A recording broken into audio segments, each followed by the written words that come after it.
ফেলেছেন, যাই হোক যা হওয়ার হয়েছে, তারপরে আপনারা আগামী সবগুলা ক্লাস অ্যাটেন্ড থাকার চেষ্টা করবেন।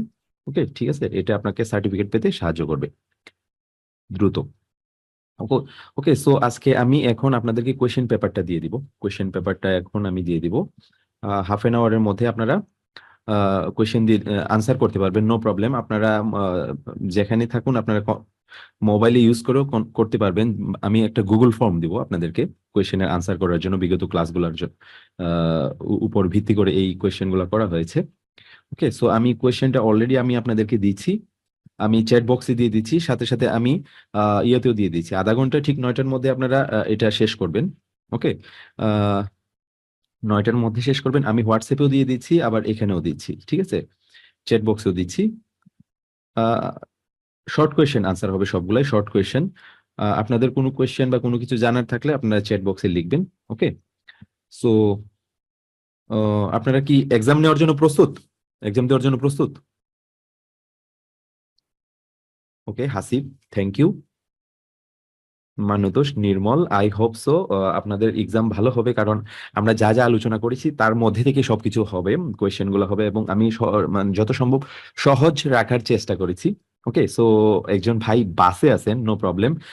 আসলে এখানে মানে অনলাইনের এই ক্লাসটা যে কতটা পাওয়ারফুল, আপনি দেখা যায় যে অফলাইনের ক্লাসের ক্ষেত্রে দেখা যায় যে আপনি ঠিক টাইম মতো না গেলে ক্লাস মিস করবেন।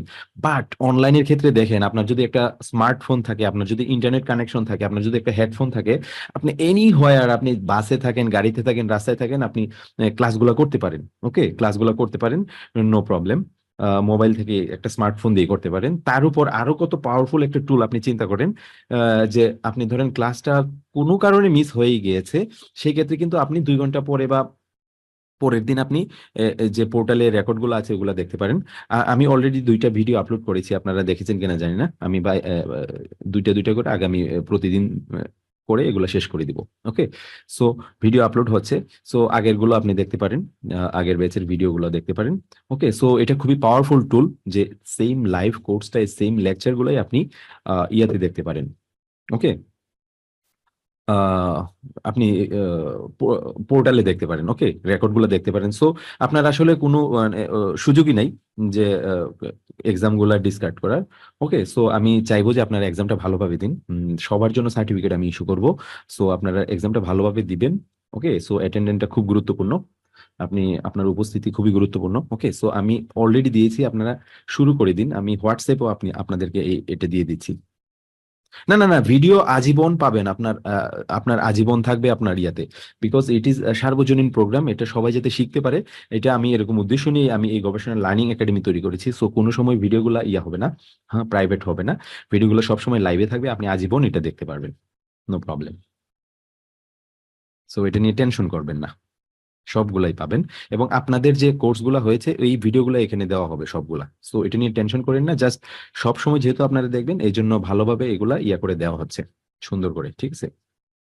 ওকে, থ্যাংক ইউ। আমি এক্সাম দিয়ে দিয়েছি, এক্সাম কোয়েশ্চেনটা দিয়ে দিয়েছি অলরেডি।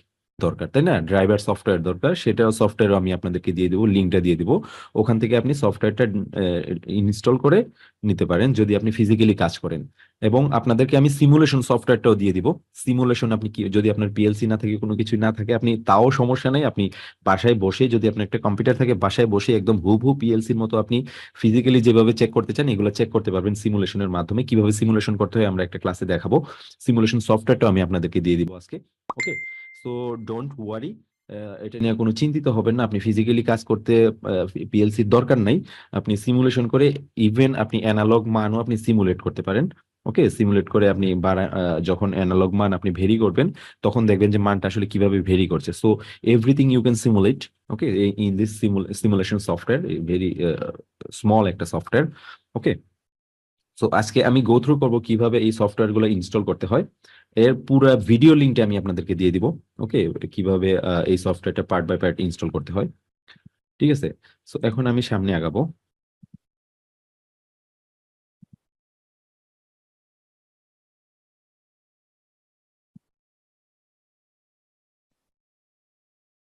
ওকে, দুইটা ভিডিও আজকে, প্রথম দুইটা ভিডিও আপলোড করা হয়েছে, বাকিগুলো আস্তে আস্তে দুইটা দুইটা করে পার ডে আপলোড করা হবে। ওকে, থ্যাংক ইউ। আমরা গত ক্লাসে দেখাইছিলাম যে কিভাবে এই সফটওয়্যারটি ইনস্টল করতে হয়, এটা দেখাইছিলাম, তাই না?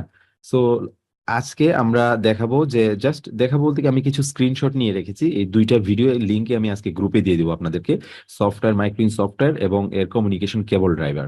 ওকে, সো দুইটাই আমি দিয়ে দিব আপনাদেরকে।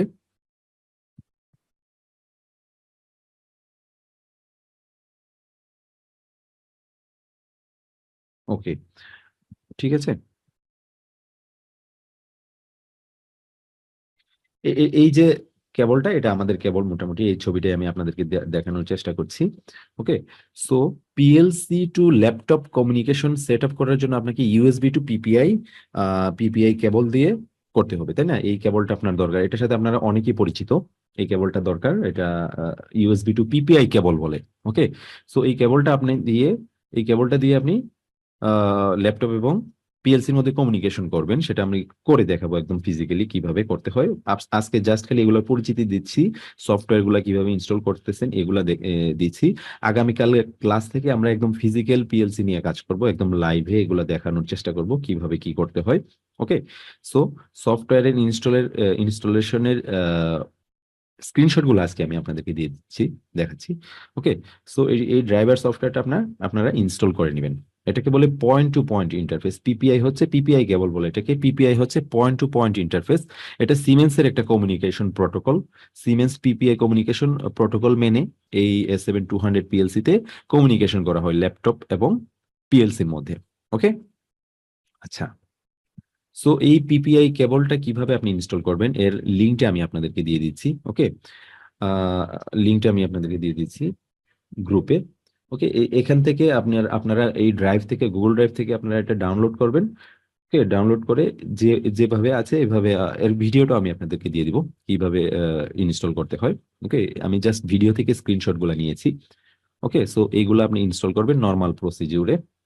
যারা একেবারেই পারেন না তারা এগুলো একটু দেখে নিতে পারেন যে কিভাবে করতে হয়। ওকে, সো নেক্সট, ফিনিশ, এভাবে করে ফেলবেন। ওকে, এটা খুবই সিম্পল, এটা ইনস্টল করা খুব একটা ঝামেলা না। ওকে, আচ্ছা। এখন আমরা যে সফটওয়্যারটা যদি আমি আগামীকালকে থেকে একদম ফিজিক্যালি সবকিছু দেখাবো, আজকে আমি জাস্ট খালি স্ক্রিনশট গুলো দেখাবো। পিএলসি এবং ল্যাপটপের মধ্যে আমরা কমিউনিকেশন সেট আপ করবো। ওকে, ধরেন আমি মাইক্রোইন সফটওয়্যার ইনস্টল করলাম। মাইক্রোইন সফটওয়্যার কি? পিএলসির প্রোগ্রাম লেখার জন্য। আমি কমিউনিকেশন করার জন্য যে ড্রাইভার সফটওয়্যার পিপিআই কেবলের জন্য, সেটাও আমি ড্রাইভার সফটওয়্যারটা ইনস্টল করলাম।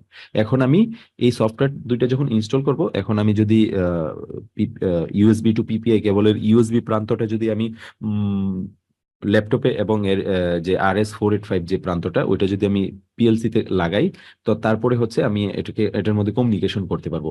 এর জন্য কিছু সেট আপ আছে, কিছু সেটিংস আছে, এগুলো আপনারা একটু দেখে নেবেন, এগুলো আমি এখন একটু দেখাবো। ওকে, এই যে দেখেন, আমরা এখন এটা পিএলসি এবং ল্যাপটপের মধ্যে এখানে কম্পিউটার দেখা যাচ্ছে কমিউনিকেশন করবে। Okay, PPI communication point to point. Okay, এটা সিমেন্সই সর্বপ্রথম আবিষ্কার করেছে, এবং এটার সিমেন্সেরই প্যাটেন্টের দখলেই প্যাটেন্টটা আছে। ওকে, আচ্ছা। পিএলসি তে যখন আপনি ধরেন আমি পিএলসি তে পিপিআই কেবল কানেকশন করলাম পিএলসি এবং ল্যাপটপে। ওকে, দুইটাতে কানেকশন করলাম, বাট এখন কিন্তু আমি কমিউনিকেশন করতে পারবো না। আমাকে সর্বপ্রথম কি করতে হবে? পাওয়ার সাপ্লাই দিতে হবে। যদি পিএলসি তে 24 ভোল্টের পাওয়ার সাপ্লাই রিকোয়ারমেন্ট থাকে, যেমন 2 to 6 যেটা সিপিইউ, ডিসি ডিসি ডিসি, এতে 24 ভোল্ট পাওয়ার সাপ্লাই দেওয়া হয়। সো এই 24 ভোল্ট পাওয়ার সাপ্লাই আপনি প্রথমে দিয়ে নেবেন। পিএলসিটাকে প্রথমে পাওয়ার আপ করতে হবে কমিউনিকেশন করার জন্য, সেট আপ করার জন্য। ওকে, পিপিআই কেবলের ইউএসবি প্রান্ত ল্যাপটপে এবং RS485 যে প্রান্তটা আছে, এটা পিএলসির প্রোগ্রামিং পোর্টে যাবে। ঠিক আছে, আচ্ছা। এখন আমি ওয়ান বাই ওয়ান দেখানোর চেষ্টা করব। এটা এটা ধরেন আমি যখন মাইক্রোইন সফটওয়্যারটা প্রথম ওপেন করলে এরকম একটা কিছু মেনু টেনু এরকম কিছু জিনিসপত্র আসে। ওকে, সো এই বাম পাশের এই মেনু বারটা দেখবেন, এখানে এরকম জিনিসপত্রগুলো থাকবে। এখানে প্রথমে বাম পাশে সিপিইউটা সিলেক্ট করে নেবেন, CPU 226। এই যে দেখেন আমরা যে সিপিইউটা এই কোর্সে ইউজ করতেছি, যেটা হচ্ছে CPU 226, এই সিপিইউটা আপনি এখানে সিলেক্ট করে নেবেন। ওকে, এখানে এটা সিলেক্ট করে নিতে হয়, এখানে এটা ক্লিক করলে পরে সিপিইউতে ক্লিক করলে লিস্ট অফ সিপিইউস গুলা চলে আসে। আপনি যে ধরেন আপনি আপনার কাছে একটা ফিজিক্যাল পিএলসি আছে, সেটা আপনার ধরেন CPU 224, সেক্ষেত্রে আপনি 224 এখানে সিলেক্ট করবেন। ওকে, ডিসি ডিসি ডিসি নাকি এসি ডিসি রিলে। ওকে, সো এভাবে এটা আপনি সিলেক্ট করে নেবেন। সর্বপ্রথম সিপিইউটা আপনি এখানে সিলেক্ট করে নেবেন, আমাদের CPU 226। তারপরে কি করবেন, এখানে নিচে দেখেন যে সেট পিজিপিসি ইন্টারফেস টুলস, এখানে এই সেট পিজিপিসি ইন্টারফেস টুলসটা এখানে গিয়ে আপনি গিয়ে ক্লিক করলে আপনার নতুন একটা উইন্ডো আসবে। এই উইন্ডোটা, এগুলো আমি ফিজিক্যালি ছবি দেখাবো আপনাদেরকে নেক্সট ক্লাসে, যখন আমি ফিজিক্যাল পিএলসিটা কানেক্ট করব। ওকে, জাস্ট খালি আজকে স্ক্রিনশটটা একটু দেখে নিন। এটা ক্লিক করলে পরে এখানে কি আসে, এই যে দেখেন নতুন একটা উইন্ডো আসে। এখানে দেখেন যে অ্যাক্সেস পাথ, এই যে দেখেন এটা সিলেক্ট হয়ে থাকবে, পিসি পিপিআই কেবল। ওকে, এই পিসি পিপিআই কেবল এটা সিলেক্ট করতে হবে। ওকে, এই পিসি পিপিআই কেবল এটা সিলেক্ট করতে হবে, মানে আমরা যে কেবলটা ইউজ করতেছি পিপিআই কেবল, এটার জন্য এটা সিলেক্ট করতে হয়। ওকে, সিলেক্ট করতে হয়, সিলেক্ট করে আপনি ওকে দিয়ে দিবেন। ঠিক আছে, আরো কিছু সেটিংস আছে। এখানে দেখেন যে পিসি পিপিআই কেবলটা আপনি আপনি সিলেক্ট করলেন। ওকে, এটা সিলেক্ট করার পর আপনি প্রপার্টিসে যাবেন। এই যে দেখেন প্রপার্টিসে 5 নাম্বার স্টেপে আপনি প্রপার্টিসে যাবেন। প্রপার্টিস ক্লিক করলে নতুন আরেকটা উইন্ডো আসে, সেটা হচ্ছে এখানে আপনি কম পোর্ট সিলেক্ট করবেন। কম হচ্ছে ল্যাপটপের সিরিয়াল কমিউনিকেশন পোর্ট, যেখানে হচ্ছে কিছু পোর্ট থাকে কম। ধরেন ডাটাগুলো তো সিরিয়ালি ইয়া থেকে ল্যাপটপ থেকে, ধরেন আমি যখন প্রোগ্রাম ডাউনলোড করব তখন কি হবে, ল্যাপটপ থেকে সিরিয়ালি ডাটাগুলা পিএলসি তে যাবে, তাই না? সিরিয়াল একটা পোর্ট থাকে, 3-4টা পোর্ট থাকে। ওকে, সিরিয়ালি ডাটা ইয়া করার জন্য, ডাটা ট্রান্সফার করার জন্য ল্যাপটপে। সো আমরা ধরেন এখানে কম ফোর, এই পোর্টটা সিলেক্ট হয়েছে সিরিয়ালি ডাটা কম মানে ইয়া করার জন্য। আপনার ল্যাপটপে দেখা যায় যে অন্য হইতে পারে, কম 3 হইতে পারে, কম 2 হইতে পারে। এটা হচ্ছে সিরিয়াল পোর্ট। ওকে, যে পোর্টটা দিয়ে অ্যাকচুয়ালি ডাটা ট্রান্সফার হয়। ঠিক আছে, সো আমার এখানে কম 4 সিলেক্ট হয়েছে, এটা অটোমেটিক্যালি সিলেক্ট হয়। এখানে যদি কোনো কিছু সিলেক্ট না হয় তাহলে কিন্তু কমিউনিকেশন সেট আপ হবে না। সেক্ষেত্রে অবশ্যই এখানে দেখবেন যে কম 4 3 2 এরকম কোনো একটা কিছু আসবে, একটা কম পোর্ট সিলেক্ট হবে, সিরিয়াল পোর্ট সিলেক্ট হবে। ঠিক আছে, ঠিক আছে। সো এই পর্যায়ে এসে সিলেক্ট হবে, তারপরে আপনি ওকে দিয়ে দিবেন। ওকে দিয়ে এটা ওকে দিয়ে দিবেন, তার মানে আপনার মোটামুটি সব ধরনের সফটওয়্যার সেটিং শেষ। আপনি প্রথমে সিপিইউটা সিলেক্ট করলেন, তারপরে নিচে সেট পিজিপিসি এটাতে যাবেন, যাওয়ার পরে আপনি এই উইন্ডোটা আসলে এখানে পিসি পিপিআই সিলেক্ট করবেন। সিলেক্ট করার পর প্রপার্টিসে যাবেন, প্রপার্টিস থেকে আপনি কম 4 এটা এই সিরিয়াল পোর্টটা, এটা যদি যেটাই আসে এটা আপনি সিলেক্ট করে জাস্ট ওকে দিয়ে দিবেন। ওকে, যদি এটা না পায় কম 4, তার মানে বুঝবেন যে এই কেবলটা মানে পিএলসির সাথে কমিউনিকেশন করতেছে না। যখন কমিউনিকেশন করবে না তখন এখানে ইউএসবি সামথিং এরকম কিছু লেখা আসবে। ওকে, তারপরের পার্টে আপনি এই সেটিং গুলা শেষ না, তারপরে আপনি যাবেন কমিউনিকেশনে। কমিউনিকেশনে গিয়ে কি করবেন, কমিউনিকেশন এটা ক্লিক করবেন। এই যে দেখেন এখানে কমিউনিকেশন আমি ক্লিক করলাম, 9 স্টেপে এসে নতুন আরেকটা উইন্ডো আসে। এই যে দেখেন এখন কিন্তু আমি একদম সর্বশেষ লাস্ট স্টেপে আছি কমিউনিকেশন করার জন্য। এরকম একটা উইন্ডো আসবে, উইন্ডো আসলে পরে আপনি দেখবেন যে এখানে পিসি পিপিআই কেবলের নিচে ডাবল ক্লিক টু রিফ্রেশ, এই এই যে অংশটা আছে এটাতে আপনি ডাবল ক্লিক করবেন। এই 10 নাম্বার স্টেপে এসে ডাবল ক্লিক করবেন। এখানে ডাবল ক্লিক করলে কি হয়, এটা কমিউনিকেশন করে, এই সফটওয়্যারের মাধ্যমে পিসি ল্যাপটপ পিএলসির সাথে কমিউনিকেশন করে। ঠিক আছে, কমিউনিকেশন করে। এই যে দেখেন যখন কমিউনিকেশন হয়ে যাবে তখন দেখবেন যে এখানে CPU 226, আগেরটা দেখেন একটু যদি খেয়াল করেন, এখানে কিন্তু সিপিইউ দেখা যাচ্ছে না। ওকে, সো আমরা এখন এটাতে দেখি যে CPU 226, এই যে এটা আমরা যে সিপিইউটা ইউজ করছি আমাদের কোর্সে, সেটা যেটা আমি কানেক্ট করবো ল্যাপটপের সাথে, এটা পেয়েছে। ঠিক আছে, এটা এইভাবে পেয়ে যায়। ওকে, সো ডোন্ট ওয়ারি, এগুলো সবই আমি একদম আগামীকাল ক্লাসে ফিজিক্যাল পিএলসি নিয়ে আমরা যখন সবকিছু দেখাবো তখন এগুলো সবকিছু করে দেখাবো আমি প্র্যাকটিক্যালি আপনাদেরকে। ওকে, তারপরে এটা সিলেক্ট করে আপনি ওকে দিয়ে দিবেন। ল্যাপটপে পিএলসির মধ্যে কমিউনিকেশন সম্পন্ন হয়েছে। এখন একটা কোয়েশ্চেন আছে, দেখবেন যে সর্বপ্রথম আপনি যখন কাজ করতে যাবেন ফিজিক্যালি, সেক্ষেত্রে দেখা যায় যে কমিউনিকেশনে বিভিন্ন ফল্ট মানে চলে আসে, কমিউনিকেশন এরর চলে আসে। ওকে, সো সেই ক্ষেত্রে কি হবে,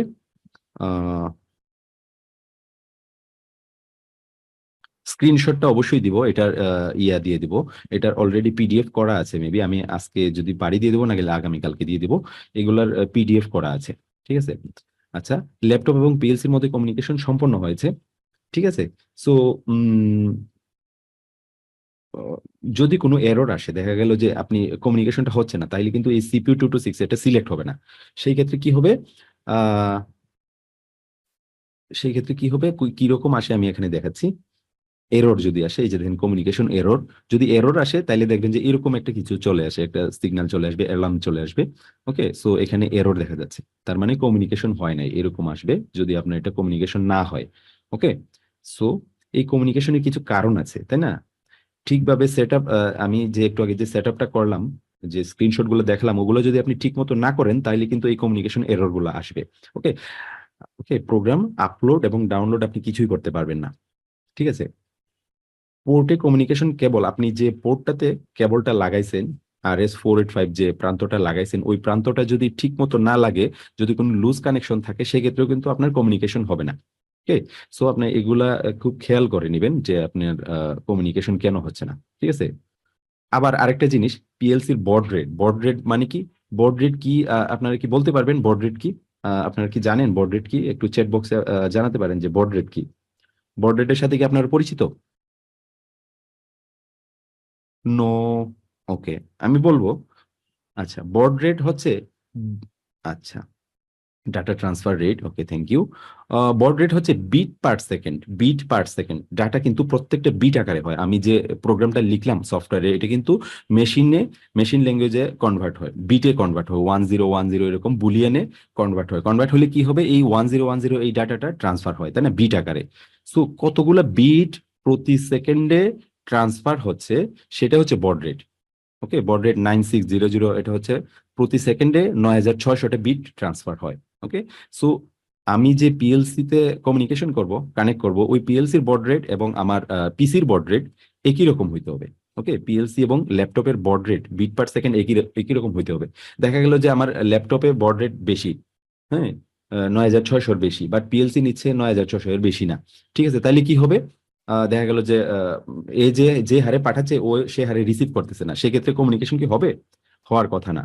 ওকে, সো এই কারণে সে কমিউনিকেশন এরর আসতে পারে। ওকে, সো বর্ড রেটটা আপনাকে সবসময় খেয়াল রাখতে হবে, পিএলসি এবং পিসির বর্ড রেটটা সবসময় যাতে একই রকম হয়। ঠিক আছে, আচ্ছা, এই বর্ড রেটটাও আমি দেখাবো আগামীকালকের ক্লাসে কিভাবে বর্ড রেটটা সেট করতে হয়। ওকে, কমপোর্ট আমি অলরেডি বলেছি, কমপোর্ট নাম্বার যদি সেম না হয়, কমপোর্ট নাম্বারটা যদি না আসে, সিলেক্ট না হয়, সেম না হয়, সেটা কিন্তু আপনার আহ, না হইলেও কিন্তু কমিউনিকেশন এরর আসবে। ঠিক আছে, ঠিক মতো কমিউনিকেশন হবে না। সো এই বিষয়গুলো আপনারা মাথায় রাখবেন, যদি কমিউনিকেশন না হয় এই প্রিকশন গুলো আপনারা চেক করে নেবেন। ঠিক আছে, ঠিক মতো কেবলগুলো লাগাবেন, ল্যাপটপের বর্ড রেটটা চেক করে নেবেন। ওকে, তারপরে কমপোর্টটা সিলেক্ট করে নেবেন। ওকে, সো এই ছিল পিএলসি কমিউনিকেশন কেবল। এখন আমি পিএলসির কিছু কমিউনিকেশন কেবল দেখাবো। ওকে, আমরা তো বিভিন্ন রকম পিএলসি নিয়ে ব্যবহার করি, আমাদের প্ল্যান্টে বিভিন্ন রকম পিএলসি ব্যবহার করা হয়।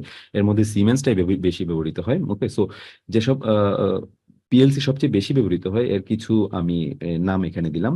এর জন্য কি কি সফটওয়্যার সিরিজ দরকার, কি কি সফটওয়্যার লাগবে, কি কি কেবল লাগবে, এটা আমরা দেখবো।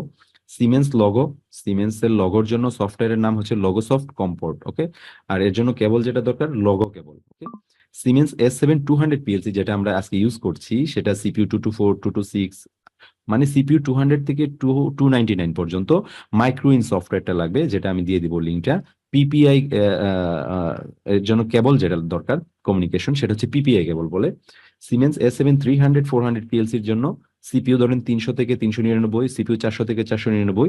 300 এবং 400 সিরিজের জন্য কি লাগে, সিম্যাটিক ম্যানেজার। ওকে, ভার্সনটা ডিফারেন্ট হইতে পারে। ওকে, তারপরে এমপিআই কেবল লাগবে। আমরা এখানে পিপিআই ব্যবহার করতেছি, ওখানে কি লাগবে, এমপিআই। এমপিআই মানে কি, মাল্টি পয়েন্ট ইন্টারফেস, এটাও সিমেন্সের নিজস্ব কমিউনিকেশন প্রোটোকল। ওকে, সিমেন্স S7 1200 এর জন্য কি লাগবে, মোটামুটি TIA, totally integrated software integrated automation portal, TIA portal, যেটা আমরা আমাদের কোর্সে আছে, আমরা দেখাবো আপনাদেরকে। ওকে, সো এর ল্যান কেবলের মাধ্যমে প্রফিনেট কমিউনিকেশন হয়, যেটা ল্যান কেবলের মাধ্যমে। ওকে, ল্যান কেবলের মাধ্যমে আমরা এটা ইয়া করব, কমিউনিকেশন করব। তারপরে কি মিৎসুবিশি এফএক্স সিরিজের মডেল, এই মডেলগুলা এর জন্য জিএক্স ডেভেলপার আপনি ইউজ করতে পারেন, এর কেবল হচ্ছে SC09। অমরন পিএলসি সিপিএম সিরিজ এবং মডেল হচ্ছে 1A, এর সফটওয়্যার নেম হচ্ছে CX প্রোগ্রামার। অমরন পিএলসি কেবল, ওকে, অমরন পিএলসি কেবল। এলজি এলএস এর জন্য মাস্টার কে এক্স জিবি এক্স জি কে এক্স জিটি। ওকে, এই সিরিজের জন্য মডেল হচ্ছে 120S 200S। ওকে, এর সফটওয়্যার নাম হচ্ছে কেজিএল উইন XG 5000। ওকে, এর সফটওয়্যার নেম। এবং এর কেবল হচ্ছে নর্মাল RS 232, যেটা হচ্ছে সিরিয়াল কেবল। ডেল্টা পিএলসির জন্য সিরিজ কি ডিভিপি। যাদের সবগুলা জানার দরকার নেই, যারা যেটা ইউজ করতেছেন তারা শুধু এটা শুধু মাইন্ডে রাখবেন যে আপনাদের যে পিএলসি গুলো ইউজ করতেছেন ওটা মানে কোনটা কি লাগে। আর আমাদের কোর্সে যেগুলো আছে সবগুলোর জন্য আমরা তো যখন ওই ওই পিএলসি গুলো নিয়ে আমরা আলোচনা করবো, ওগুলো সবই আপনাদেরকে সফটওয়্যার লিঙ্ক সহ কোনটা কি ইউজ করতেছি সবই আপনাদেরকে দিয়ে দেওয়া হবে। ওকে, জাস্ট আমি কিছু এখানে বাছাই করে এখানে জাস্ট আপনাদেরকে দিয়েছি যাতে আপনারা বুঝতে পারেন যে এগুলো সবচেয়ে বেশি ব্যবহৃত হয় আর কি বাংলাদেশে। ওকে, ডেল্টা ডিভিপি সিরিজ, এর মডেল হচ্ছে SC SS SH EX। ওকে, এর সফটওয়্যারের নাম হচ্ছে WPL সফট। ওকে, এর কেবল নেম হচ্ছে ডেল্টা পিএলসি কেবল। ডেল্টা HMI এর জন্য এবি সিরিজ ডিওপি সফট। এর জন্য যে সফটওয়্যারটা দরকার, ওকে, আমরা নর্মাল প্রিন্টার কেবল দিয়ে এটা কানেক্ট করতে পারি। ওকে, সো এগুলা হচ্ছে কিছু পিএলসি দেখাইলাম আমি আপনাদেরকে, এগুলার মডেল সিরিজ, এর জন্য কি কি সফটওয়্যার দরকার এই সফটওয়্যারের নামগুলা দিলাম, এবং কি কি কেবল দরকার এই কেবলের নামগুলা দিলাম। ওকে, সো আপনারা যখন এগুলা পারচেস করতে যাবেন, সো এই জন্য এগুলা আপনার জানা দরকার যে আমি কোন পিএলসির জন্য কোন সফটওয়্যার ইউজ করব, কোনগুলা আমার কেবল ইউজ করবো। ওকে, ঠিক আছে। স্নাইডার পিএলসি, ওকে, আমি আরো কিছু আছে স্নাইডার পিএলসি, যেমন আরো কিছু এড করি নাই। সবগুলো এড করা হয় নাই। আমি আরো কিছু স্নাইডার ফাটেক এরকম আরো কিছু যেগুলো আমি আপনাদেরকে দিয়ে দিব। ঠিক আছে, আমি আপনাদেরকে দিয়ে দিব, আমি গ্রুপে শেয়ার করে দিব, আমাদের একটা ফাইল আছে, ওই ফাইলটা আমি শেয়ার করবো আপনাদের সাথে। ওকে, আচ্ছা, এখন আমরা দেখব আগামীকালকের ক্লাসে আমরা এটা করব। যেহেতু আগামীকালকের ক্লাসে এগুলো করব, আজকে একটু প্রিভিউ করে নিচ্ছি। সেটা হচ্ছে পিপিআই কেবলের মাধ্যমে পিএলসি তে প্রোগ্রাম কিভাবে আমি আপলোড ডাউনলোড করব। ওকে, আপলোড ডাউনলোড করব। এই যে দেখেন, এই যে পিএলসি কেবল পিপিআই কেবল প্রোগ্রামটা, এই যে দেখেন প্রোগ্রামটা ভিতরে সিপিইউ তে যায় আমি যখন এটা ডাউনলোড করি। ঠিক আছে, এই সিস্টেমটা এখন আমরা দেখবো কিভাবে আপলোড ডাউনলোড করতে হয়। জাস্ট খালি আমি স্ক্রিনশট গুলা দেখাচ্ছি। প্রোগ্রাম প্রথমে আমি ডাউনলোড করবো, অর্থাৎ প্রোগ্রামটা আমি সিম্পল প্রোগ্রামটা লিখবো প্রোগ্রাম এডিটরে, প্রোগ্রাম ব্লকে গিয়ে লিখবো। লেখার পরে আমি এটা কিভাবে ডাউনলোড করবো পিএলসি তে এটা আমি দেখাচ্ছি। প্রথমে একটি ডামি প্রোগ্রাম আপনি লিখবেন। ঠিক আছে, লিখে প্রথমে কম্পাইল করতে হবে। কম্পাইল কেন করা হয়? কম্পাইল করা হয় এই জন্য যে প্রোগ্রাম যেটা আমি লিখেছি এটাতে কোনো এরর আছে কিনা। যদি কোনো এরর থাকে তাইলে কিন্তু এই প্রোগ্রামটা ডাউনলোড হবে না, পিএলসি তে ডাউনলোড হবে না। সো সর্বপ্রথম আমাকে কম্পাইল করে নিতে হবে। ডাউনলোড করার আগে প্রোগ্রামটা লিখে আমি এখানে গিয়ে এই যে দেখেন পিএলসি তে ক্লিক করবেন, এখানে কম্পাইল একটা লেখা আসবে, এগুলো আমি দেখাবো আগামীকালকে। সো কম্পাইলে ক্লিক করলে কি হবে, আপনার কম্পাইলে ক্লিক করলে আপনার কোনো এরর আছে কিনা নিচে শো করবে। এখানে জিরো এরর দেখাবে যদি কোনো এরর না থাকে। ওকে, জিরো এরর দেখাবে। তারপরে কি করতে হবে? তারপরে আমরা প্রথম স্টেপে এই যে দেখেন এই যে অংশটা, এখানে মাউসটা রাখলে দেখা যায় যে ডাউনলোড একটা অপশন আসে, লেখা আসে। এখানে আপনি ক্লিক করবেন, এটাতে ক্লিক করলে ডাউনলোড হয়। ওকে, একটা উইন্ডো আসে, নতুন একটা উইন্ডো আসে, আসলে পরে এখানে আপনি ডাউনলোডে ক্লিক করবেন। ওকে, সো এই ডাউনলোডে ক্লিক করার পরে আপনার প্রোগ্রাম যেটা আপনি লিখেছেন এটা আস্তে আস্তে ডাউনলোড হবে। একটু টাইম নিবে, 10-15 সেকেন্ড নিবে প্রোগ্রামটা ডাউনলোড হইতে। ওকে, সো এভাবে আপনি প্রোগ্রামটা ডাউনলোড করবেন পিএলসি তে। এখন চান যে যে প্রোগ্রামটা আপনি ডাউনলোড করেছেন আপনি ব্যাকআপ হিসেবে রাখতে চান পিসিতে, কম্পিউটারে, সেক্ষেত্রে আপনি কি করবেন? আপনি এটাকে আপলোড করতে হবে, তাই না? সো আপলোড করার নিয়মটা আমি দেখাই, খুবই ইজি আপলোড করার নিয়ম। আপনাদের মাঝে মাঝে এরকম দরকার হয় যে প্ল্যান্টের বিভিন্ন যে পিএলসি গুলো আছে এগুলার প্রোগ্রামটা আপলোড করে রাখার দরকার হয়। কোনো কারণে দেখা যায় যে কোনো এরর হলে, পিএলসি নষ্ট হয়ে গেলে, সিপিইউ নষ্ট হয়ে গেলে দেখা যায় প্রোগ্রামটা আর থাকে না। সো সেই ক্ষেত্রে আপনি বেটার হচ্ছে আপনি এটা আপলোড করে কম্পিউটারে রেখে দিলেন, রেখে তারপরে যখন কোনো নতুন পিএলসি লাগাবেন বা কোনো কারণে যদি পিএলসির প্রোগ্রামটা আউট হয়ে যায়, ডিলিট হয়ে যায়, সেক্ষেত্রে আপনি আবার প্রোগ্রামটা দিতে পারেন। ওকে, সো এটা খুবই গুরুত্বপূর্ণ প্রোগ্রামটা আপলোড করে রাখা। ঠিক আছে, ব্যাকআপ নেওয়ার জন্য আপনি এটা করতে পারেন পিসিতে। এটা কিভাবে করবেন? এই যে দেখেন এখানে ডাউনলোড ছিল না, ডাউনলোডের ঠিক পাশে একটা আপলোড বাটন আছে, এটা আপনি ক্লিক করবেন। এই যে দেখেন আপলোড দেখা যাচ্ছে, এখানে মাউস রাখলে এটা দেখা যাবে। এটা এটা ক্লিক করার পরে একটা ইয়ে আসবে, আপনি কোন জায়গায় সেভ করতে চান, কোন ফোল্ডারে সেভ করতে চান, এটা আপনি সিলেক্ট করে ফোল্ডারের নাম দিয়ে আপনি ওখানে সিলেক্ট করে নাম দিয়ে আপনি ওই প্রোগ্রামটা ওখানে সেভ করে রাখতে পারেন। ওকে, সো এটা খুবই সিম্পল একটা প্রসেস প্রোগ্রাম আপলোড করা। ওকে, এই যে দেখেন আপলোড করার একটা উইন্ডো আসে এখানে, এই প্রোগ্রামটা আপলোড হয়েছে। আপনি যখন আপলোড করবেন এটা দেখবেন যে প্রোগ্রাম ব্লকে এই প্রোগ্রামটা দেখা যাচ্ছে। সো এটা আপলোড হয়েছে এখানে, ঠিক আছে, এইটা আপনি সেভ করে রাখতে পারেন কোনো এক জায়গায়।